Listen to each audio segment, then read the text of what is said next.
Sir നമ്മൾ എങ്ങോട്ടാ പോണേ? നമ്മൾ കണ്ണൂർക്ക് പോവാണ് ഷെസിനെ കാണാൻ. ആക്ച്വലി നമ്മുടെ UPSC ജേർണിയിൽ പല സമയത്തായിട്ട് പല രീതിയിലുള്ള റാങ്കിൽ വരുമ്പോഴത്തേക്കും നമുക്ക് പല രീതിയിലുള്ള സന്തോഷങ്ങളായിരിക്കും. But this is one result which has actually made me so happy. അവൻ്റെ ഫാമിലിയുടെയും എസ്പെഷ്യലി അവൻ്റെ ഉമ്മയുടെയും ടയർലെസ് ആയിട്ടുള്ള എഫേർട്ടിൻ്റെ ഔട്ട്കമാണിത്. And great salute to Shezin and his family. So he got into rank list, UPSC rank list, and I think rather than asking him to come to Ireland, I think we should go there and meet him to celebrate his success. So we are on the way to Kannur to meet Shesi.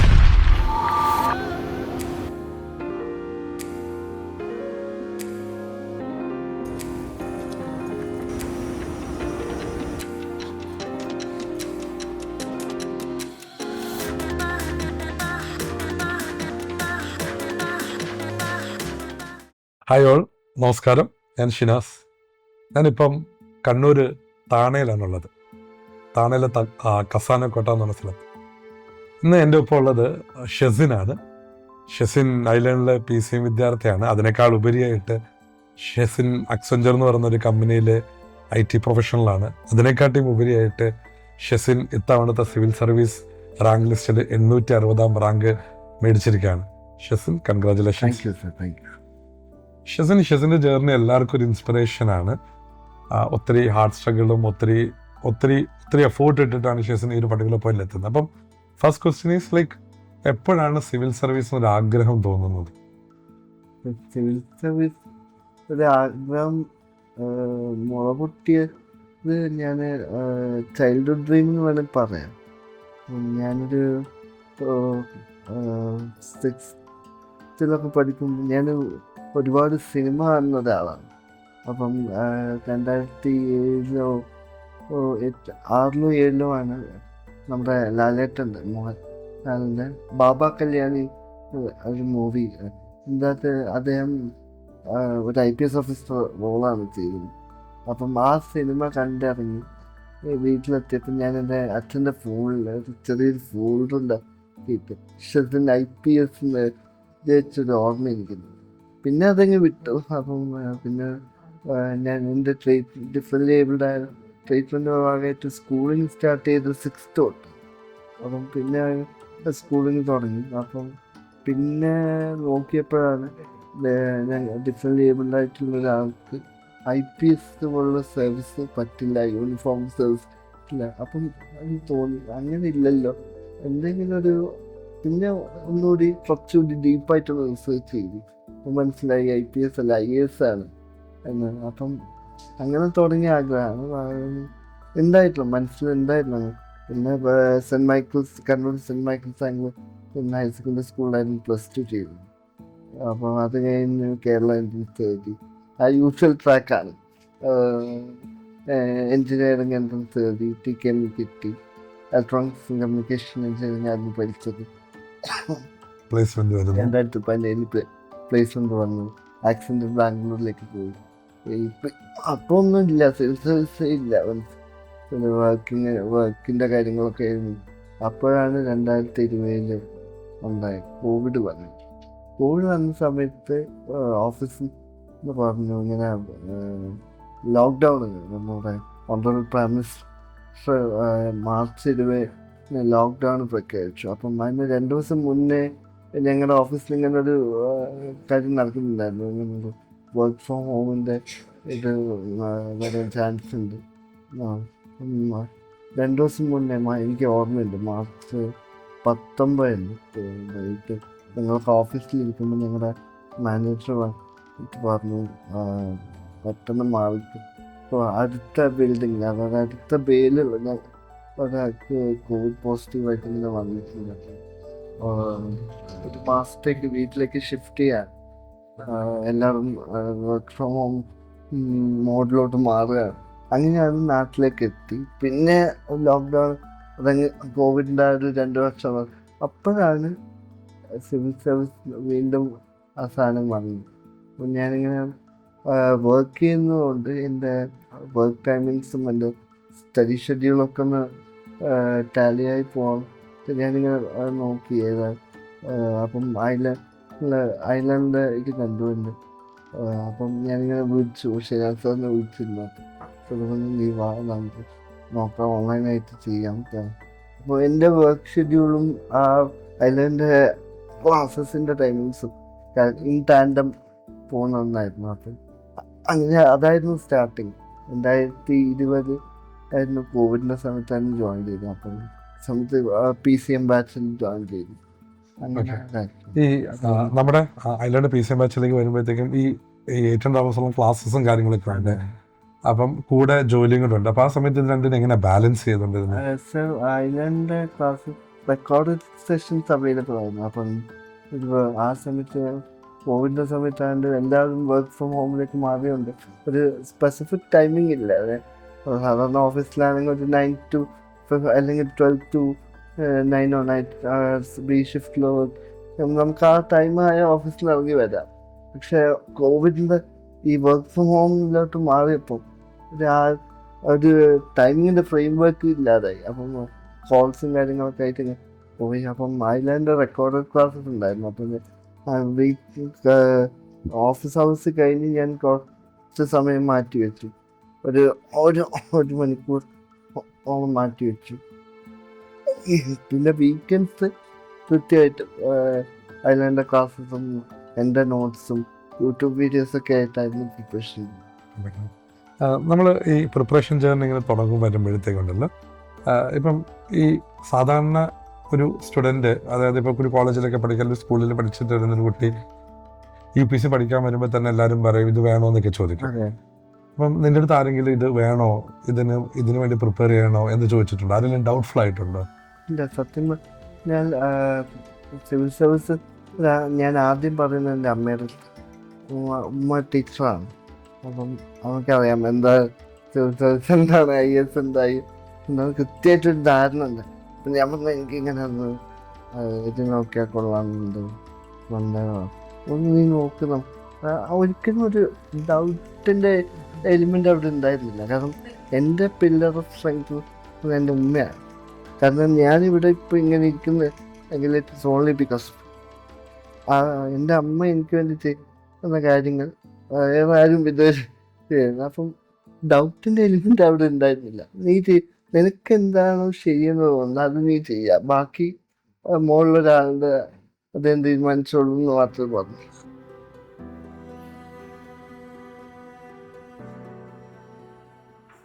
Teachers എല്ലാവരും കൂടെ സമരം ചെയ്തിട്ട് അതായത് സമരം ചെയ്തിട്ട് SLC പരീക്ഷ മാറ്റിവെച്ചു. അങ്ങനെ എനിക്ക് തോന്നുന്നു.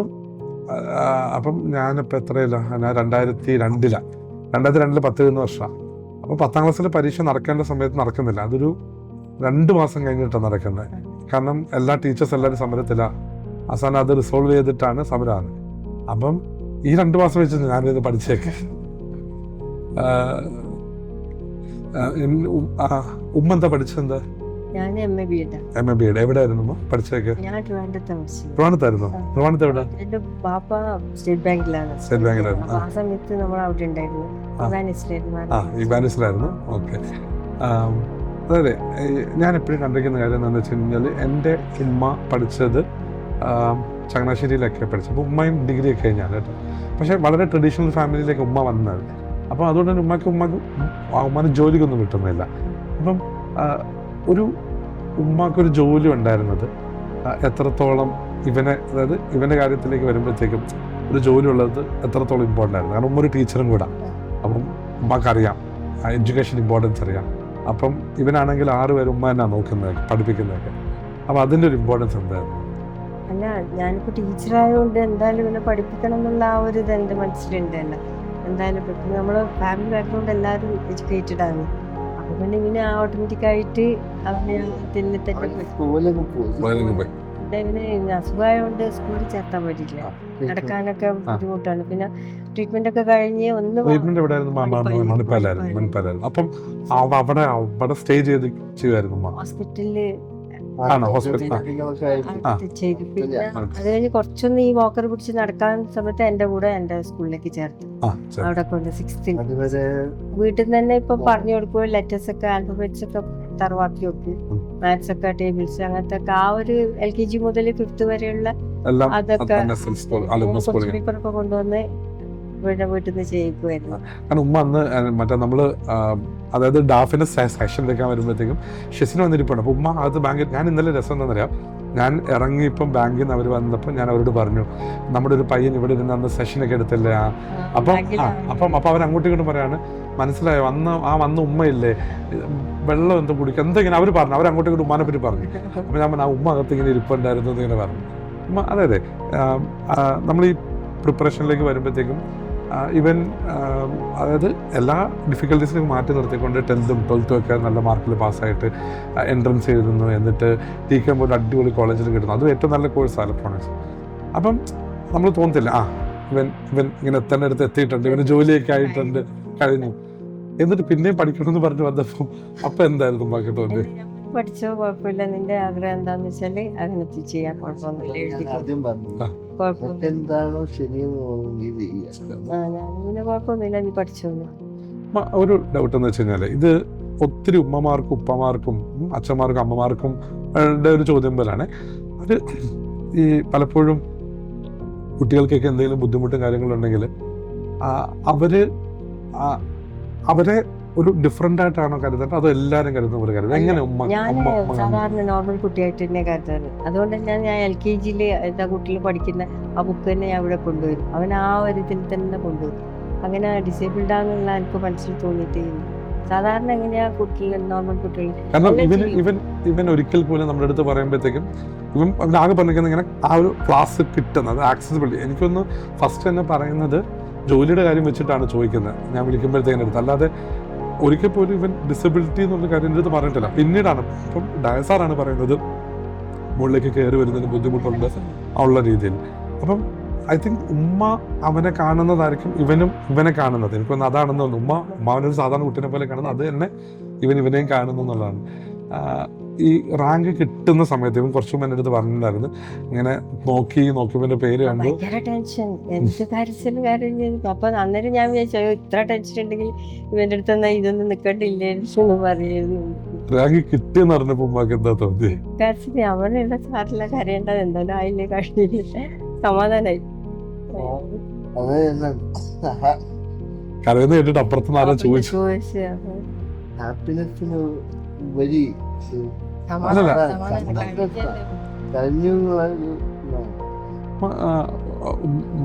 നിങ്ങൾ അവിടെ വന്ന് ഇടയ്ക്ക് നിൽക്കുന്നുണ്ടായിരുന്നു, മെയിൻസിന്റെ സമയത്ത് നിൽക്കുന്നുണ്ടായിരുന്നു, ഇന്റർവ്യൂവിന്റെ സമയത്താണെങ്കിലും വന്ന് നിൽക്കുന്നുണ്ടായിരുന്നു. അങ്ങനെ അപ്പം ഈ ഓരോ സമയത്ത് വരുമ്പോഴേ ഇപ്പം ആദ്യത്തെ തവണ എഴുതുമ്പം അത് കിട്ടിയില്ല, പിന്നെ വീണ്ടും എഴുതുന്നു. അപ്പം സമയർ അലോങ് ദ ലൈൻ ഇവനെ ഒത്തിരി പുഷ് ചെയ്യുന്നതായിട്ട് തോന്നിയിട്ടുണ്ട്. അതായത് കാരണം ഇവൻ ബുദ്ധിമുട്ടുമാണ്, കാരണം എഫോർട്ട് ഇടുവാണല്ലോ. അപ്പം വിഷമം ഉണ്ടാവും. പിന്നെ എനിക്ക് വേണ്ടാന്ന് പറയാനും തോന്നില്ല. പിന്നെ വലിയ ഞാൻ എഴുതാൻ കുഴപ്പമില്ല അങ്ങനെ. പിന്നെ ഇപ്പൊ ലാസ്റ്റ് റിസൾട്ടിന്റെ സമയത്ത് ഭയങ്കര ടെൻഷൻ ആയിരുന്നു. അന്നേരം എനിക്ക് ഇങ്ങനെ മനസ്സിൽ തോന്നി, ഞാൻ ഇവന്റെ അടുത്ത് പറഞ്ഞ ഇത്ര ടെൻഷൻ ഉണ്ടെങ്കിൽ ഞാൻ ഇന്നെ വിടൂലായിരുന്നു. അങ്ങനെ മാത്രം പറഞ്ഞു, അതുവരെ ഒന്ന് പറഞ്ഞു. കിട്ടിക്കഴിഞ്ഞ ഉമ്മാക്കും തോന്നിയത് സന്തോഷവും സമാധാനമാണ്. ഓക്കെ ഉമ്മ, ഫൈനലായിട്ട് ഒരൊറ്റ ചോദ്യം മാത്രമല്ല, അതായത് ഇപ്പം ഉമ്മ പ്രധാനമായിട്ട് പറഞ്ഞൊരു കാര്യം എന്താണെന്ന് വെച്ച് കഴിഞ്ഞാൽ, അതായത് ഇവനെ സാധാരണ ഒരു കുട്ടീനെ പോലെ കണ്ടു എന്നുള്ളതാണ്. അപ്പം എന്തായിരുന്നു ഉമ്മയെ സംബന്ധിച്ചിടത്തോളം ആ ഒരു ഇൻസ്പിറേഷൻ? അങ്ങനെയല്ല, സാധാരണ പോലെ ഡിസേബിൾഡ് അങ്ങനെ തോന്നിയിട്ടില്ല. സാധാരണ ഇവനിപ്പോ കളിക്കണമെങ്കിൽ ക്രിക്കറ്റ് കളിക്കണമെങ്കിൽ ഞാൻ ഇവന്റെ കൂടെ ബോൾ ചെയ്ത് കൊടുക്കും, ഇവന്റെ സ്റ്റൂള് കസേര ഞാൻ സോഫയിലിരിക്കും, പ്ലാസ്റ്റിക്കിന്റെ ബാറ്റോ ഞാൻ ബോൾ ചെയ്ത് കൊടുക്കും. പിന്നെ എന്തായാലും സാധാരണ കുട്ടികളെ ആ ഒരു ഏജിൽ ചെയ്യുന്നില്ലേ, അതൊക്കെ തന്നെ അങ്ങനെ തന്നെ ചെയ്ത് അങ്ങനെ. നീ ഒന്നും ഇവൻ ആദ്യം മുതൽ എന്നോട് ഞാൻ ചോദിക്കുന്നുണ്ട്, നീ എന്തെങ്കിലുമൊക്കെ ബുദ്ധിമുട്ട് അവിടെ നേരിട്ടു? പറഞ്ഞില്ല, ഇവിടെ നേരിടുന്നില്ല എന്നാണ്. കാരണം ഇവൻ ഒരിക്കലും ആ ബുദ്ധിമുട്ട് ഇവൻ കാണുന്നില്ല. അത് ഇവൻ ബുദ്ധിമുട്ട് കാണാതിരുന്നത് ഉമ്മ അത് കാണാതിരുന്നുണ്ട്. എനിക്കൊന്ന് അവിടെ നിന്നാണ് ഓരോ കുട്ടി. ഇപ്പം ഞാൻ ഇന്നാളിങ്ങനെ എവിടെ ഒരു എഴുതിയത് ഇങ്ങനെ വായിച്ചാണ്, every child is the incarnation of parents dreams എന്നുള്ളത്. അച്ഛനും അമ്മയുടെയും ആഗ്രഹങ്ങളുടെയും സ്വപ്നങ്ങളുടെയും പൂർത്തീകരണം പോലെയാണ് കുട്ടികൾ എന്നുള്ള രീതിയിൽ പറയും. അപ്പം അതായത് ഇവന്റെ ആഗ്രഹത്തിന് പൂർത്തീകരണം തന്നെയാണ്. ഓക്കെ, അതായത് ഇവന്റെ ഒരു ആഗ്രഹത്തെ നിങ്ങളെല്ലാവരോടും ഒരുമിച്ച് നിന്നതിന്റെ ഔട്ട്കമായിട്ടാണ്. ഇവൻ പറഞ്ഞതല്ലേ, ഒരു കളക്റ്റീവ് എഫേർട്ട് തന്നെയാണ് അതിൽ. അപ്പം ആക്ച്വലി ഒരു വെറും ഉമ്മായി ഉപ്പായി അല്ല, ഒരു സൂപ്പർ ഉമ്മാൻ സൂപ്പർ ഉപ്പാൻ. എവരി ഉമ്മാസ് ആൻഡ് ഉപ്പാസ് ആർ സൂപ്പർ ഉമ്മാസ് ആൻഡ് ഉപ്പാസ് എനിക്ക് തോന്നിട്ടില്ല. എല്ലാ അച്ഛനമ്മയും അവരുടെ ബിയോണ്ടായിട്ട് മക്കൾക്ക് വേണ്ടി എഫേർട്ട് ഇടും. But certain people push to that some extreme that it inspires others. ഉമ്മയുടെ ഒരു എഫേർട്ട് എനിക്ക് തോന്നുന്നു ഒത്തിരി അധികം പേർക്ക് ഇൻസ്പിറേഷനായി മാറണമെന്നാണ് ഞാൻ ആഗ്രഹിക്കുന്നത്. ഉമ്മ ഈ അതായത് ആ ഉമ്മക്ക് ഇത് ചെയ്യാമെങ്കിൽ എനിക്കിത് ചെയ്യാൻ പറ്റും നാളെ തോന്നാം. അപ്പം നാളെ ഷെസിനെ പോലെ ഒരു 100 കുട്ടികളും വീണ്ടും ഇറങ്ങണം, വീണ്ടും. അതായത് അവർക്ക് ആഗ്രഹമുള്ള അത് സിവിൽ സർവീസ് ആവണമെന്നല്ല, ഇപ്പം എന്താഗ്രഹമാണേലും അതിലേക്ക് ഇറങ്ങണം. അതിന് അവിടെയാണ് ഞാൻ ഉമ്മാനെയും ഉപ്പാനെയൊക്കെ സെല്യൂട്ട് ചെയ്യുന്നത്, ആ ഒരു ആസ്പെക്റ്റിൽ. ഷെസിൻ്റെ റിസൾട്ടിന് ഞാൻ അതുകൊണ്ടാണ് ഞാൻ ആദ്യം എനിക്ക് ഉമ്മാനെ ഞാനിങ്ങനെ ഓർക്കുന്നുണ്ട്, ഉമ്മ അവിടെ നിൽക്കുന്നത് സംസാരിക്കുന്നത്. അപ്പം ഫസ്റ്റ് തിങ് പൊന്നാട നിൽക്കുന്ന ഉമ്മാനെ തന്നെയാണ് എനിക്കറിയാം. I think that is A culmination, നിങ്ങളുടെ ആ ഒരു എഫേർട്ടിൻ്റെ ഒക്കെ ഒരു കൾമിനേഷനാണ്. ഞാൻ നേരത്തെ പറഞ്ഞതിൽ ഹാർഡ് വർക്കാണ് മാറ്ററും ചെയ്യുന്നത്. പക്ഷേ ഈ ഹാർഡ് വർക്ക് നമ്മൾ ചെയ്യുമ്പം അതിനെ ഒന്ന് സപ്പോർട്ട് ചെയ്യുന്നതിന് വേണ്ടി പുറകിൽ നിന്ന് ഒരു പ്രേരണയായിട്ട് ഒരു സപ്പോർട്ടായിട്ടും ഒക്കെ നമ്മുടെ പേരൻസും നമ്മുടെ ബാക്കിയുള്ള ടീച്ചേഴ്സും ഫ്രണ്ട്സും ഒക്കെ ഉള്ളപ്പം anything can be achievable when you inspire. എന്താണ് പൊള്ളക്കൊല്ല എന്താ പറഞ്ഞത്, നമ്മൾ എന്തെങ്കിലും ആഗ്രഹിച്ച് something the whole world conspires പോലെ. അതുപോലെ ഷെസിൻ സർവീസിൽ കയറണമെന്ന് ആഗ്രഹിച്ചു. ഷെസിന് ചുറ്റുമുള്ള ലോകം, ഷെസിൻ്റെ ഉമ്മ ഉപ്പ ഷെസിൻ്റെ പേരൻസ്, ഷെസിനെ ഒന്ന് പഠിച്ച ഇൻസ്റ്റിറ്റ്യൂട്ട് എന്നുള്ള രീതിയിൽ നമ്മൾ എല്ലാവരും അതിനായിട്ടൊരു എഫേർട്ട് ഇട്ട് and the whole world conspires and he got into service. And I think പിന്നെ ഇവന് മാർക്ക് കുറഞ്ഞാൽ തന്നെ ഞാൻ ഇവന്റെ അടുത്ത് പറയും, എടാ അവരൊക്കെ ബാക്കി കുട്ടികളൊക്കെ നീ കമ്പയർ ചെയ്യണ്ട, അവരൊക്കെ LKG മുതലേ പഠിച്ചിട്ടുള്ളത്, 6 ക്ലാസ് തൊട്ടേ പഠിച്ചിട്ടുള്ളത്, നീ 6th മുതൽ തുടങ്ങുന്നത്, അപ്പൊ നീ തന്നെ ഏറ്റവും നല്ലതെന്ന് പറയും. അപ്പം ചന്ദ്രോത്സവം സിനിമയിൽ എൻ്റെ ലാലേട്ടൻ പറയുന്നൊരു ഡയലോഗാണ്. പക്ഷെ അത് നല്ലൊരു അമ്മയെ കിട്ടാൻ സുഹൃത്തം ചെയ്യുന്നത്. അപ്പം അക്കാര്യത്തിൽ എനിക്ക് തോന്നുന്നു ആ കാര്യത്തിൽ ഞാൻ ഏറ്റവും സുഹൃത്തം ചെയ്തത് ഇതുപോലൊരു അമ്മയെ കിട്ടിയത്. അല്ലെങ്കിൽ ഞാനിവിടെ ഇരിക്കില്ല, ഉറപ്പാണ്.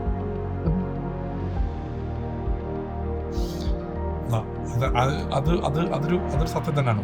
ഉമ്മ അത് എത്രത്തോളം ഇല്ലാന്ന് പറഞ്ഞു കഴിഞ്ഞാലും അതൊരു ഭയങ്കര ഇമ്പോർട്ടൻറ്റ് ഫാക്ടർ തന്നെയാണ്. അത് അവൻ്റെ സന്തോഷവും അവൻ്റെ എഫേർട്ടൊക്കെ ഉള്ളപ്പോൾ തന്നെ ഇങ്ങനെ ഒരാൾ വന്ന്, ഇപ്പം എല്ലാ ഉമ്മമാരും ചെയ്യും, പക്ഷെ ഇങ്ങനെ ഒരാൾ വന്ന് ബാക്കിൽ നിൽക്കുമ്പോഴത്തേക്കും പിന്നെ ഞാൻ പറഞ്ഞില്ല, ഇത് ഞാൻ എന്തിനു ഉമ്മാനെ ഇരുത്തുന്നതെന്ന് വെച്ച് കഴിഞ്ഞാൽ എനിക്കൊറ്റക്കറിയാവുന്നു, എനിക്കറിയാവുന്ന ഒത്തിരി പേരുണ്ട്. അപ്പൊ ഇതുപോലെ കുട്ടികൾക്ക് എന്തെങ്കിലുമൊക്കെ വരുമ്പോഴത്തേക്കും ആദ്യം ചോദിക്കും, മേഡം നിനക്കത് വേണം, നിനക്കൊന്നത് പറ്റുമെന്ന് ചോദിക്കും.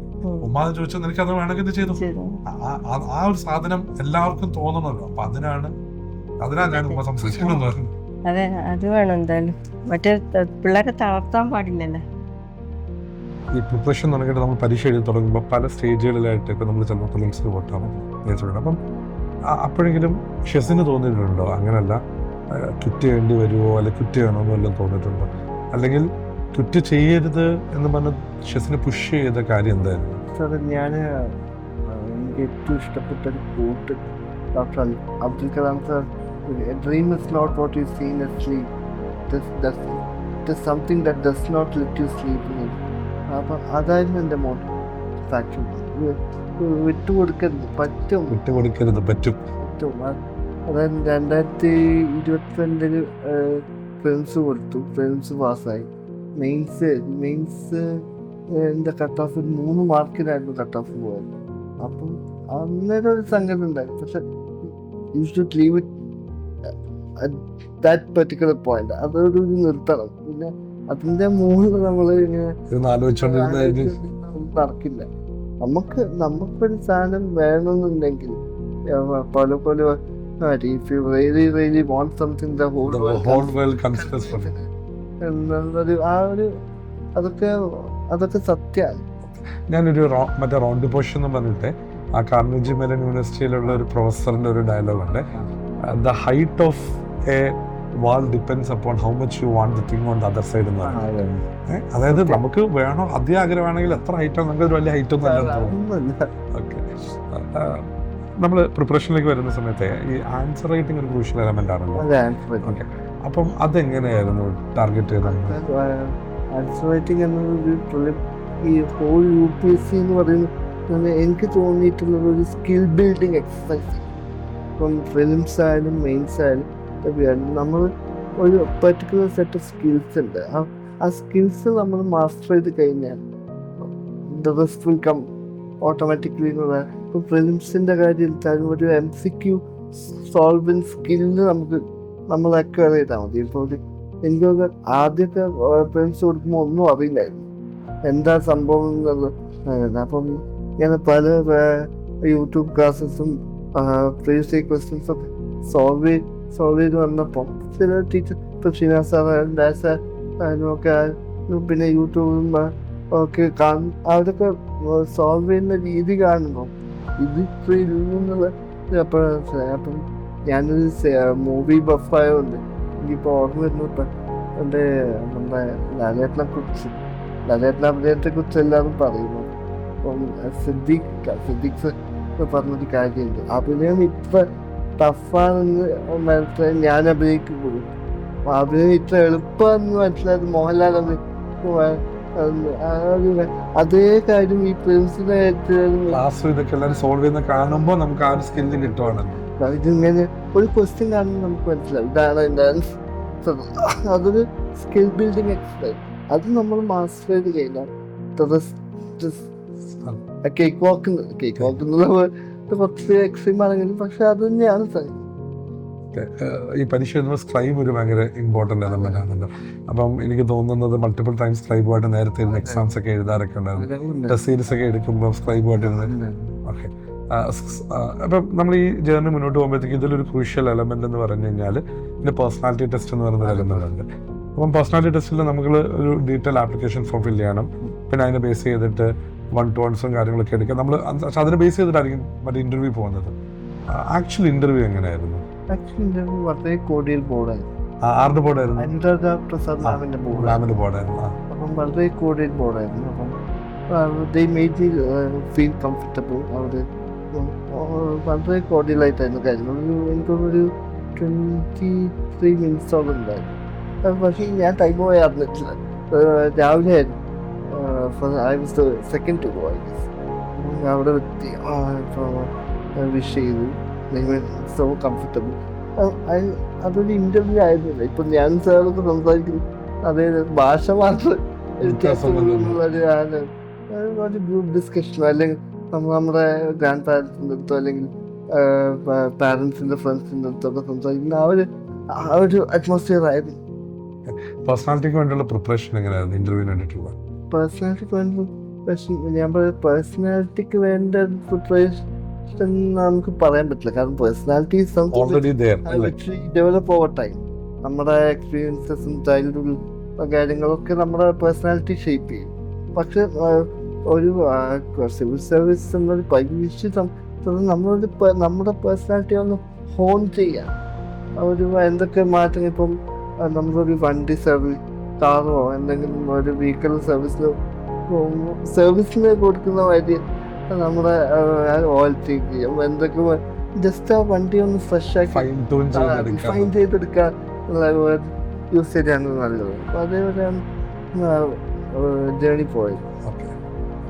ആക്ച്വലി ഷെസിന്റെ ഇന്റർവ്യൂവിന്റെ സമയത്ത് നമ്മൾ ചെയ്യുമ്പോഴും ഷെസിന് ഭയങ്കര ഇൻട്രസ്റ്റിംഗ് ഡാഫാണ്.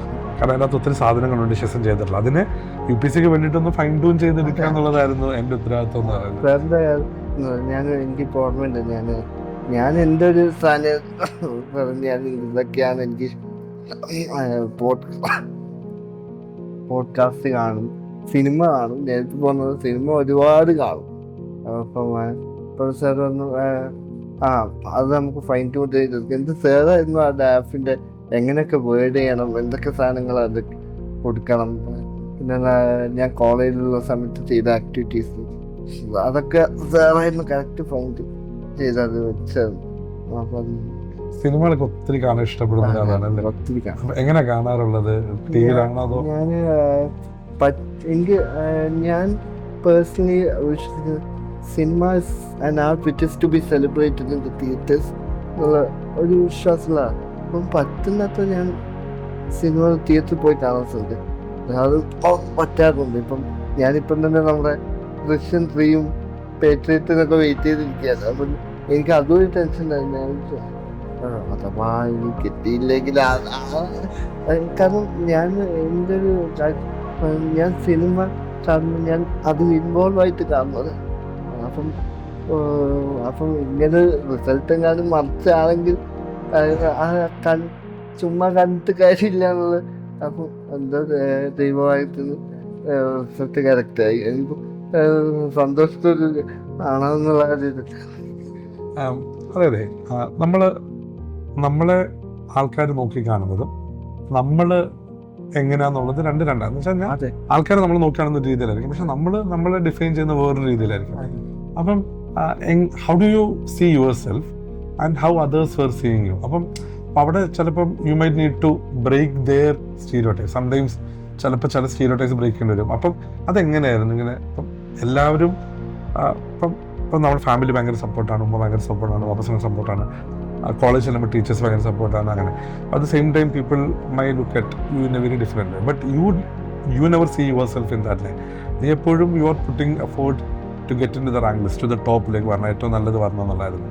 അപ്പം how do you see your self and how others were seeing you? Sir,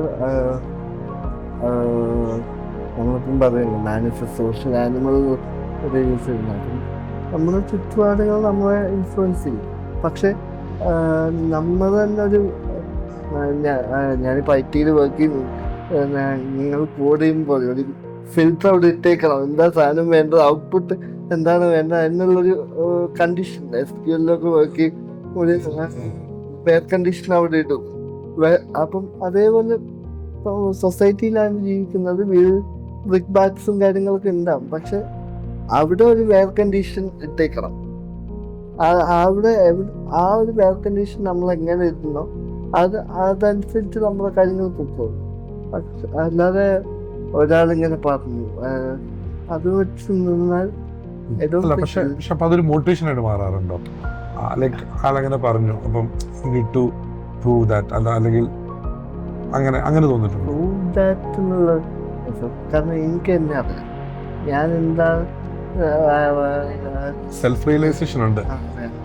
അപ്പം നമ്മുടെ അയ്യപ്പൻ ഘോഷ് ശില്പ ഞാൻ ആരാ എന്താന്ന് ഇപ്പൊ മനസ്സിലാക്കാൻ പറഞ്ഞ പോലെ പറഞ്ഞ പോലെ എനിക്കറിയാം ഞാൻ ആരാ, ഞാൻ എന്താന്ന് എനിക്കറിയാം. ആ ഒരു രീതിയിൽ ഞാനത് കാണാം. നമ്മൾ ഈ ജേർണി ഇങ്ങനെ മുന്നോട്ട് വരുന്ന സമയത്ത് നമുക്ക് ഇപ്പം സ്കൂളില് കോളേജില് ഒക്കെ നമുക്ക് ചില കുഞ്ഞു ഇൻസ്പിറേഷൻസ് ഉണ്ടാവാറുണ്ട്. അപ്പം നേരത്തെ വന്നു ബാബ കല്യാണി കണ്ടപ്പം IPS എന്ന് പറഞ്ഞിട്ട് പിന്നെ മനസ്സിലായി IPS അല്ല, എനിക്ക് പബ്ലിക് സർവീസ് ആണെങ്കിൽ സിവിൽ സർവീസ് എന്ന് പറയുമ്പോൾ IAS എന്നൊരു ആഗ്രഹം വരുന്നു. അപ്പം but there are other peoples also inspires you, right? അപ്പം സ്കൂളിൽ നിന്നൊരു ഇൻസ്പിറേഷൻ ആരായിരിക്കും? ടീച്ചേഴ്സോ കുട്ടികളോ ഫ്രണ്ട്സോ അങ്ങനെ ആരെങ്കിലും സ്കൂളിൽ നിന്ന്? പറയുന്നത് എൻ്റെ ഉമ്മയല്ലേ. ഉമ്മയാണ് എന്റെ റോൾ മോഡൽ. ഉമ്മ ചുമ്മാ പഠിപ്പിച്ച സ്കൂളിൽ തന്നെയാണ് പഠിച്ചത്, അത് വേറെ സ്കൂളാണ്? 6th തൊട്ടാണ് സ്കൂൾ തുടങ്ങിയത്. അപ്പം അതുവരെ എങ്ങനെ അതൊരു ഉമ്മാണ് പഠിപ്പിക്കുന്നത്? അപ്പം അതുവരെ എന്റെ ട്രീറ്റ്മെന്റും കാര്യങ്ങളായിട്ട് മണിപ്പാലിലായിരുന്നു ട്രീറ്റ്മെന്റ്. അപ്പം ഉമ്മ ബുക്സും കാര്യങ്ങളൊക്കെ ബേസിക്സ് ആണ്. നമ്മളിപ്പം ഫൗണ്ടേഷൻ എന്ന് പറയുന്നത് ഫൗണ്ടേഷൻ റീഡിങ് കാര്യങ്ങളൊക്കെ ചെയ്തത്. പിന്നെ 6th തൊട്ടാണ് ഞാൻ സ്കൂളിൽ പോയിട്ടുണ്ട്. അമ്മയുടെ കൂടെ തന്നെ ഇവിടെ കണക്ക് സെൽഫ് ഇംഗ്ലീഷ് കണക്ക് അവിടെയായിരുന്നു 6th ഉം 7th അത് അതിനുശേഷം ഞാനിവിടെ സെൻറ്റ് മൈക്കിൾസ് ആംഗ്ലോ സ്കൂളിൽ 10th ഉം 12th ഉം അവിടെയൊക്കെ സ്കൂളിലെ ഫ്രണ്ട്സും അതൊക്കെ ഭയങ്കര സപ്പോർട്ടാണ്. വാട്ട് അബൌട്ട് കോളേജിൽ എന്തെങ്കിലും ടീച്ചേഴ്സോ ആരെങ്കിലും? കോളേജിൽ ഒരാളെ പേര് ഞാൻ നേരത്തെ പറഞ്ഞ ഒരു കളക്റ്റീവ് ടീം എല്ലാവരും ഉണ്ടായിരുന്നു. എനിക്ക് നോട്ട് ലെസ് ദാൻ അതേഴ്സ് എന്നുള്ളൊരു അത് മാറി കോളേജിൽ അങ്ങനെ ഒരു ഫ്രണ്ട്സിന്റെ ഇടയിൽ എല്ലാവരും തീർച്ചയായും. കാരണം എനിക്ക് ഇങ്ങനെ ഒരു പരിമിതി ഉള്ളതുകൊണ്ട് ഞാൻ കോളേജിന്റെ പുറകെ തന്നെ വീട് വാടകയ്ക്ക് എൻ്റെ ഉമ്മയും ഗ്രാൻഡ് പാരൻസുമാണ് കൂടുതലാണ്. അപ്പം പക്ഷെ ഞാൻ ഫുൾ ടൈം ഹോസ്റ്റലിലായിരുന്നു. രാത്രി ഉറങ്ങാൻ വേണ്ടി മാത്രമാണ് വീട്ടിലേക്ക്. അപ്പം കോളേജ് വിട്ട് നേരെ ഹോസ്റ്റലിലേക്ക് അവിടെ ഫ്രണ്ട്സ് ഉണ്ടാവും. അവിടെയൊക്കെ സിനിമ പല തരത്തിലുള്ള അവിടെ ഒന്നും ഞാനൊരു എന്താ പറയുക ഡിസ്കലിയബിൾഡ് ആണെന്നോ അല്ലെങ്കിൽ എനിക്കിങ്ങനെ ഒരു കുറവുണ്ടെന്നോ ഒന്നുമില്ല. ഞാൻ അവിടെ ഇവിടെ പോവാണ്. അവിടെ ഒരു ക്രിക്കറ്റ് കളിക്കും, അതൊക്കെ ക്യാരം ബോർഡ് അങ്ങനത്തെ കാര്യങ്ങൾ ചെയ്യായിരുന്നു. അപ്പം അങ്ങനെ ഒരു എന്താ പറയുക, ഒരു ഓസ്ട്രസൈസ് ചെയ്യുന്ന രീതിയിലുള്ള ഒരു അറ്റ്മോസ്ഫിയർ ആയിരുന്നില്ല ഭാഗ്യവശാൽ. അതെന്തോ എന്തോ എൻ്റെ അമ്മയുടെ ഒരു പ്രാർത്ഥനയോ അല്ലെങ്കിൽ പിന്നെ അതിൽ വേറെ ആസ്പെക്ട് എന്ന് വെച്ചാൽ നീ എങ്ങനെ നിന്നെ കാണുന്നതാണല്ലോ അവരും കാണുന്നത്. നീ നിന്നെ യാതൊരു കുറവില്ലാതെ കാണുമ്പോഴത്തേക്കും അല്ലെ, നീ നിന്നെ നീ നേരത്തെ അല്ല ഞാൻ ആരാ എന്താന്നൊക്കെ ഇപ്പൊ മനസ്സിലായെന്ന് പറയുന്നത് you are trying to show your true self and others will feel that. Okay, ഈ പബ്ലിക് സർവീസിലേക്ക് വരുമ്പോഴേ എങ്ങനെയുള്ളൊരു സിവിൽ സർവൻ്റ് ആവണമെന്നാണ് ആഗ്രഹിക്കുന്നത്? സാർ, നമ്മളിപ്പം ഒരു സൊസൈറ്റിയിൽ ജീവിക്കുന്നു, പല കാര്യങ്ങളും പല പ്രശ്നങ്ങളും ഫേസ് ചെയ്യുന്നുണ്ട്. അപ്പം ഞാനും ഇപ്പം ഡിഫറെൻ്റ് ഏബിൾഡായ ആൾക്കാർ തന്നെ പല ബുദ്ധിമുട്ടും കാര്യം. അപ്പം പബ്ലിക് പ്രയോറിറ്റി ഏരിയാസ് ഞാൻ ലിസ്റ്റ് ചെയ്ത് ഓരോ സ്ഥലത്തെ കാര്യങ്ങളും സാഹചര്യങ്ങൾ അപ്പം ഞാനെപ്പോഴും ഒരു ഡൈനാമിക് ആയിട്ടുള്ളൊരു അപ്രോച്ച് വിശ്വസിക്കുന്നത്. അപ്പം എന്താണോ സിറ്റുവേഷൻ എന്താണോ ഡിമാൻഡ് ചെയ്യുന്നത് അത് അഡ്രസ് ചെയ്യണം. അതിപ്പം എന്നോട് ആക്ച്വൽ ഇൻ്റർവ്യൂവിൽ ഒരു ക്വസ്റ്റ്യൻ, ഞാൻ ബാംഗ്ലൂർ വർക്ക് ചെയ്യുന്നത്. ഇപ്പം ബാംഗ്ലൂർ ബെല്ലന്തൂർ ലേക്കിൽ അവിടെ ഒരു കുറച്ചു കാലം ഒരു ഫ്ലോട്ടിങ് സംബന്ധിച്ചു പൊല്യൂഷൻ കൂടിയിട്ട് സാർ എന്നോട്, ഞാൻ ബാംഗ്ലൂർ വർക്ക് ചെയ്തതാണ് ബെല്ലന്തൂരിലേക്ക്. ഞങ്ങളൊക്കെ എല്ലാ എൻറ്റയർ സിസ്റ്റം നമ്മുടെ ഡിസ്പോസലിലുണ്ട്, പക്ഷെ ഒന്നും ചെയ്യാൻ പറ്റില്ല. എന്താണ് നിന്റെ അഭിപ്രായം? അപ്പം ഞാൻ പറഞ്ഞ കാര്യം, നമുക്ക് ആദ്യമായിട്ട് ചെയ്യാൻ പറ്റുന്നത് അവയർനെസ് കൊണ്ടുവരാൻ, ജനങ്ങളിലേക്കൊരു നമ്മുടെ പ്രകൃതി വിഭവങ്ങൾ സംരക്ഷിക്കേണ്ട ഇമ്പോർട്ടൻസ്, നാച്ചുറൽ റിസോഴ്സസിനെ കൺസേർവ് ചെയ്യുന്നത് ഇമ്പോർട്ടൻസിൻ്റെ ആ ഒരു അവയർനെസ് കൊണ്ടുവരുന്നത് ആദ്യം ചെയ്യണം. അത് നമ്മൾ എത്രത്തോളം സക്സസ്ഫുൾ ആണ്, അതായത് ഗ്രാസ് റൂട്ട് ലെവലിൽ കാര്യങ്ങൾ ചെയ്യുക. ആദ്യം നിന്ന് കയറിയിട്ട് നമുക്ക് ഇപ്പം വലിയ കാര്യങ്ങൾ ചെയ്യാൻ ഈ സ്റ്റാർട്ട് ഫ്രം ദ സ്ക്രാച്ച് എന്നുള്ളൊരു ഒരു ബോട്ടം അപ്പ് അപ്രോച്ചിൽ. ഇത് മാത്രമല്ല, പല ഇഷ്യൂസും ജനങ്ങളുടെ ഒരു മൈൻഡ് സെറ്റും ഉണ്ട്, അവർ അത്രത്തോളം അവെയർ ആവുന്നതാണ്. അതാണ് ഞാൻ ആദ്യം പറഞ്ഞത്, ഒരു പബ്ലിക് അവയർനെസിന്റെ ഒരു ഇഷ്യൂ ഉണ്ട്. അപ്പോൾ ആ ഒരു ഇഷ്യൂ എന്നല്ല, ഒരു എലിമെന്റ് അവിടെ കിടക്കുന്നുണ്ട്. അപ്പൊ അത് നമുക്ക് എത്രത്തോളം ലെവറേജ് ചെയ്യാൻ പറ്റും, അതനുസരിച്ച് നമുക്ക് കാര്യങ്ങൾ മുന്നോട്ട് ഒരു പീപ്പിൾ സെൻട്രിക് അപ്രോച്ച് കാര്യങ്ങൾ കൊണ്ടുവരാൻ കൂടുതൽ. ഷെസിൻ്റെ ഒരു ഇൻസ്പിറേഷൻ സ്റ്റോറി കേൾക്കുമ്പം ഒത്തിരി അധികം പേർക്ക് ഇൻസ്പിറേഷൻ എലമെൻ്റ് ആണ്. അപ്പം ഞാൻ അതിനെ കാണുന്ന വേറൊരു രീതിയിലാണ്. ഞാൻ കാണുന്നത് എങ്ങനെയാണെന്ന് വെച്ച് കഴിഞ്ഞാൽ, ദർ മൈറ്റ് ബി സെർട്ട്, ഇപ്പം എല്ലാവർക്കും ഏതെങ്കിലുമൊക്കെ രീതിയിൽ ഓൾമൈറ്റി ഗീവ് സം ചില കുറവുകൾ ചിലപ്പോൾ കൊടുക്കുന്നുണ്ട്. പക്ഷേ it is our efforts that actually matters എനിക്ക് തോന്നിയിട്ടുള്ളത്. അപ്പോൾ ചിലർക്ക് ഇപ്പം ഞാനിങ്ങനെ ഇടയ്ക്ക് പറയുന്നൊരു കാര്യമാണ്, I have the problem of stammering അതിലേക്ക്. അപ്പം but you put the effort, you don't look at that short giving and you put effort. And I think യെസിൻ്റെ ഒരു സിംഗിൾ വാക്കിൽ പറഞ്ഞാൽ it's hard work and it's effort. I remember him coming to class, I remember him coming for sessions and all.